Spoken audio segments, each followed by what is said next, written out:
Salam kerahiman. Hari ini 15 Februari. Kita akan baca dari nomor 889 dan 890. Kita mulai ya. Dalam nama Bapa dan Putra dan Roh Kudus. Amin. 889. Ya Yesus, Engkau telah membuat aku mengenal dan memahami di mana letak kebesaran jiwa. Bukan pada perbuatan yang besar, melainkan pada kasih yang besar. Hanya kasih yang sungguh memiliki arti, dan kasihlah yang membuat semua perbuatan kita menjadi besar. Meskipun perbuatan kita kecil dan serba biasa, tetapi karena kasih, semua itu menjadi besar dan hebat di hadapan Allah. 890.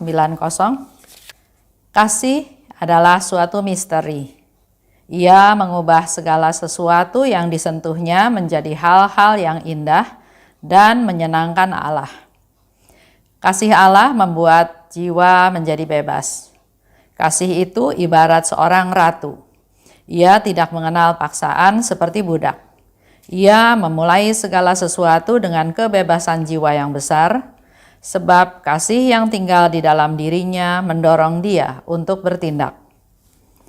Segala sesuatu yang ada di sekelilingnya membuat dia tahu bahwa hanya Allah sendirilah yang layak ia kasihi.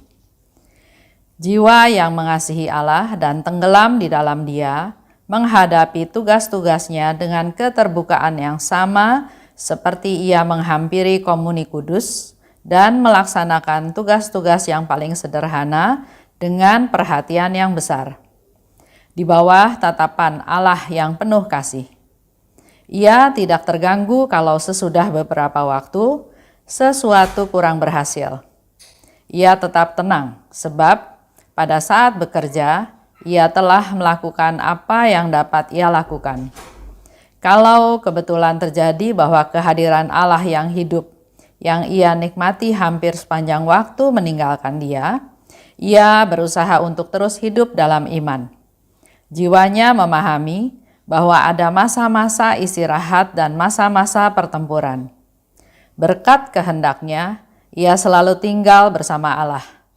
Jiwanya laksana seorang kesatria yang sangat terlatih untuk bertempur. Dari jauh ia melihat di mana musuh bersembunyi dan siap menggempur. Ia tahu bahwa ia tidak sendirian. Allah adalah kekuatannya. Temanya memang masih tentang kasih ya di bulan Februari ini. Yesus, Engkau telah mengajarkan di mana letak kebesaran jiwa. Kita kadang nggak tahu ya, kadang orang berkomentar, wah orang itu berjiwa besar. Ya, sering kita dengar kata-kata tersebut. Dan hari ini Suster Faustina mendapat satu penjelasan dari Yesus sehingga dia katakan, Engkau mengajar aku di mana letak kebesaran jiwa. Letak kebesaran jiwa bukan karena perbuatan yang besar, yang terkenal, yang hebat. Tapi letak kebesaran jiwa adalah pada kasih yang besar. Ini menjadi satu masukan buat kita semua bahwa apa yang kita lakukan, mari kita lakukan atas dasar kasih. Bukan terpaksa, bukan takut, bukan mau show, tapi kita harus punya kasih dulu. Oleh sebab itu mari kita minta kasih dari Allah supaya kita punya modal, punya bekal untuk melakukan segala sesuatu dengan dasar kasih. Hanya kasih yang sungguh memiliki arti. Kita melakukan sesuatu, misalnya contoh. Pemain badminton, ya, terkenal, juara dunia berkali-kali bertahun-tahun terus. Terkenal, memang terkenal pada masanya. Dia dielu-elukan, dia dihormati, dia hebat, dia bahkan kaya dari penghasilan yang dia dapat. Tapi semua ada batasnya. Pada saat usianya mulai bertambah, pada saat kondisi fisiknya mulai menurun, dia udah nggak bisa jadi juara lagi walaupun dia berusaha sedemikian rupa. Itu hukum alam ya. Jadi biar bagaimanapun ada tahapan di mana dia harus mundur. Dia harus bisa menerima fakta bahwa dia bukan juara lagi. Dia bukan orang yang sangat terkenal lagi. Memang pernah terkenal tapi nggak bisa menjadi orang yang terus-terusan terkenal.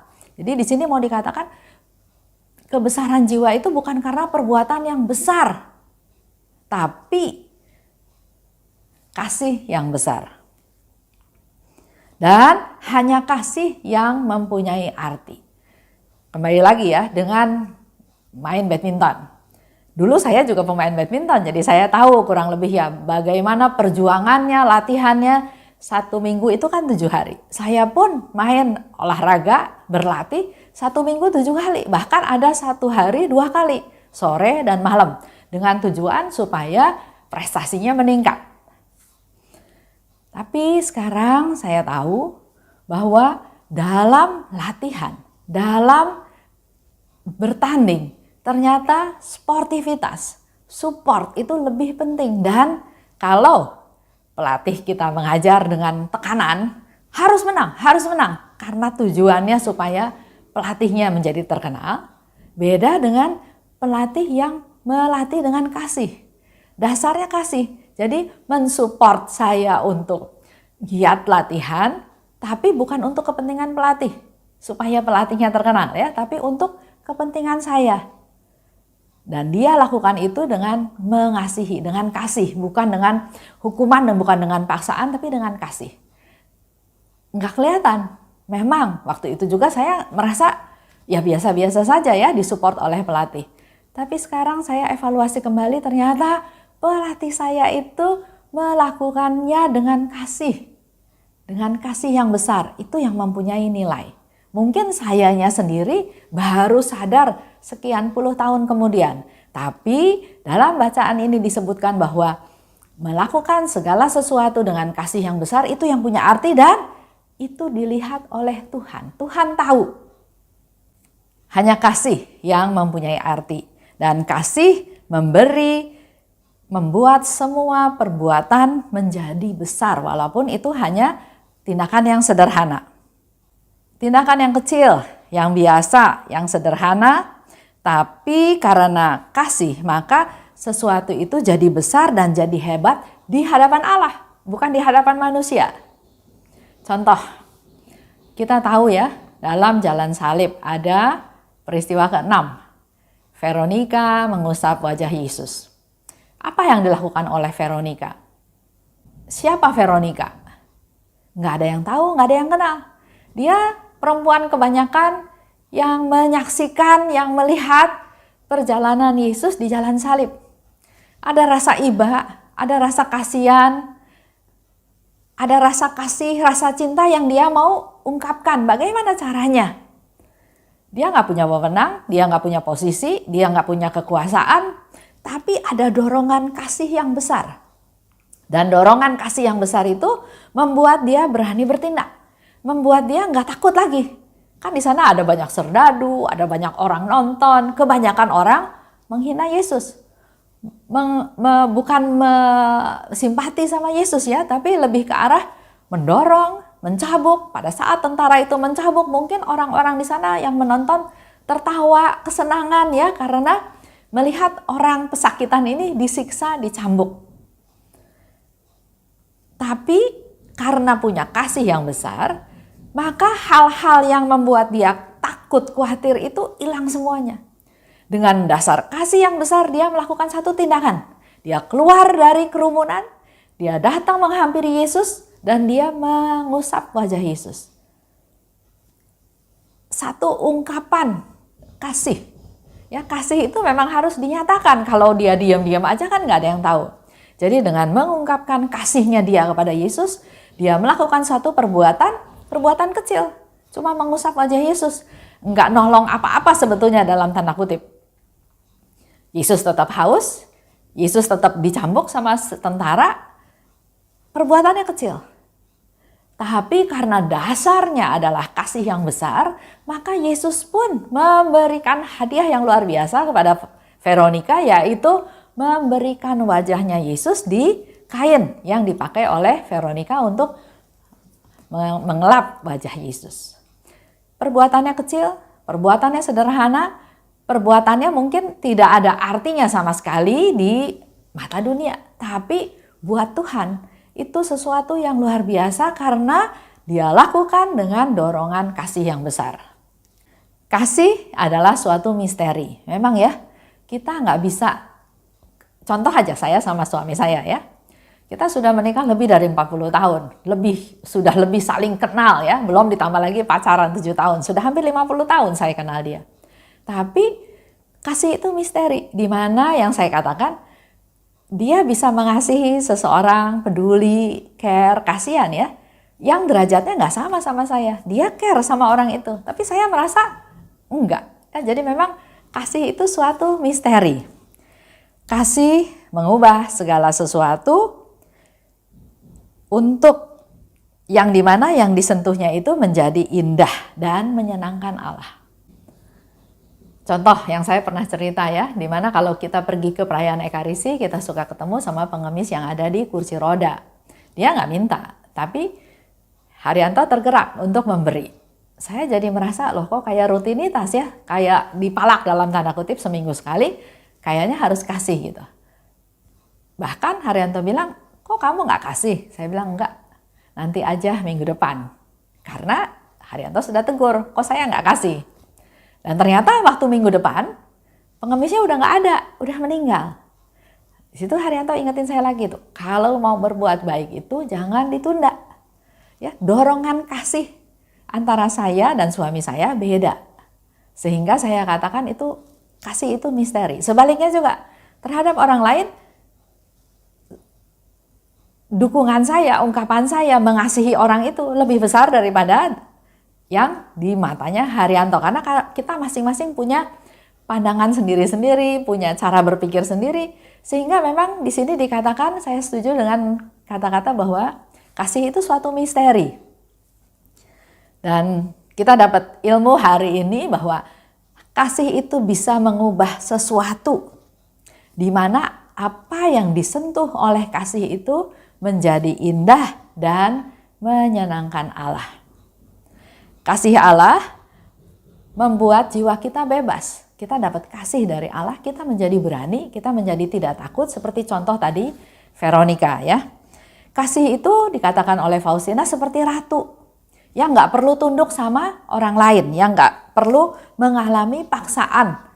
Kamu harus, ya nggak ada ya. Dalam kasih itu ada satu kebebasan. Kasih memulai segala sesuatu dengan kebebasan jiwa. Kalau kita mengasihi dengan dipaksa itu bukan kasih, mungkin karena takut, mungkin karena sebab-sebab lainnya ya. Tapi kalau kasih itu adalah kita lakukan dengan sukacita, dengan sukarela, bebas ya. Kasih yang dalam dirinya mendorong dia untuk bertindak. Sangat jelas. Contoh dari Veronica. Ada kasih yang mendorong dia untuk bertindak. Dia tahu bahwa hanya Allah yang layak dikasihi. Itu Suster Faustina katakan ya. Dari segala senya, hanya Allah yang layak dikasihi. Jiwa yang mengasihi Allah tenggelam dalam dia. Mari kita belajar mengasihi Allah, sehingga kita juga bisa mengalami apa yang Suster Faustina katakan, tenggelam dalam Allah. Tugas-tugas dikerjakan dengan keterbukaan seperti ia menghampiri komuni kudus.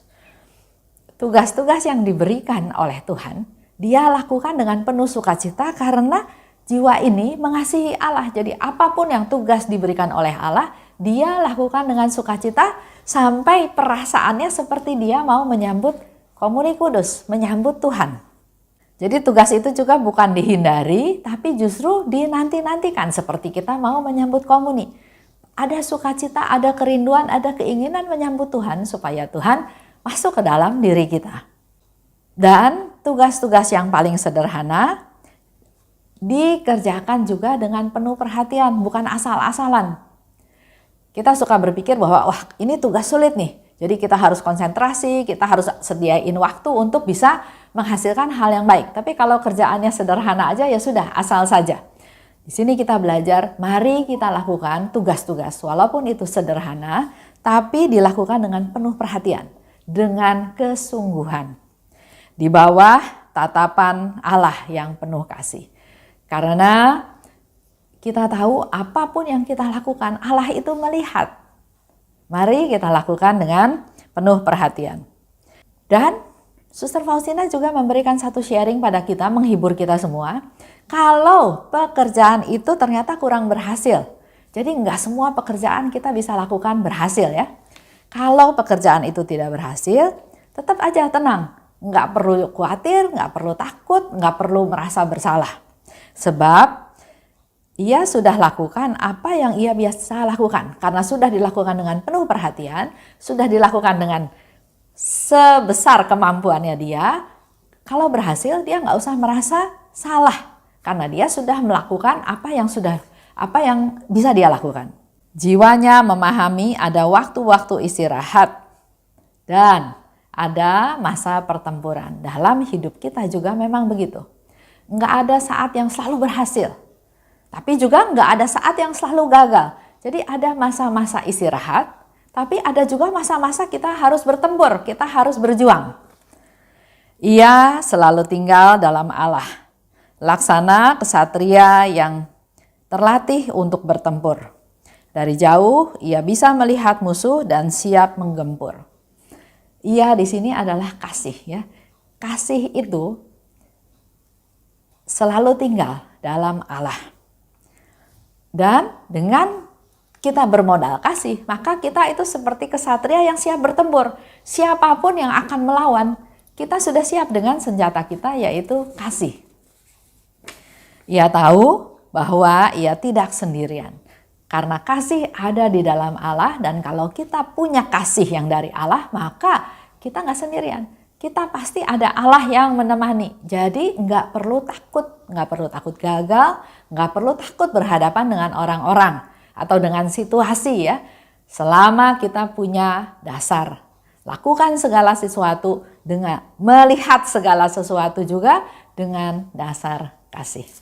Itu aja untuk hari ini. Mari kita semakin bersandar pada Tuhan, minta supaya Tuhan memberikan rahmat kasih kepada kita supaya kita juga dimampukan untuk bisa mengasihi sesama. Dalam nama Bapa dan Putra dan Roh Kudus, amin.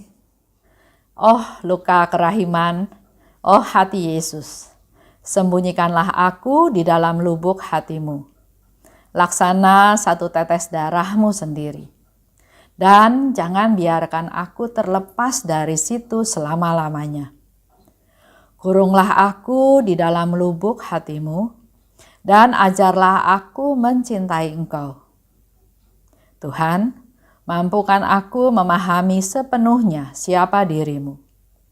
Bawalah aku masuk ke dalam rengkuhan mesramu, sejauh itu dapat ditanggung oleh kodrat insani. Amin. Dalam nama Bapa dan Putra dan Roh Kudus, amin. Salam kerahiman.